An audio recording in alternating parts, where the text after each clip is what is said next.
Club ফুটবলে এএফসিতে আরও একটি নতুন লিগ সংযোজন করা হয়েছে, যে লিগটি বাংলাদেশের জন্য সুখবর বয়ে এনেছে।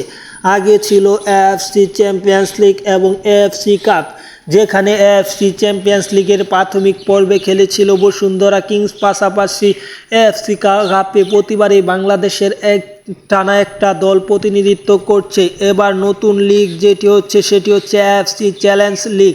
এই এএফসি চ্যালেঞ্জ লিগের প্রথম মৌসুমেই এই বাংলাদেশ থেকে একটি ক্লাব খেলবে, তারা হচ্ছে বাংলাদেশ চ্যাম্পিয়ন বসুন্ধরা কিংস। তারা সরাসরি বাংলাদেশ থেকে খেলার যোগ্যতা বা সুযোগ পেয়েছে বলা যায়।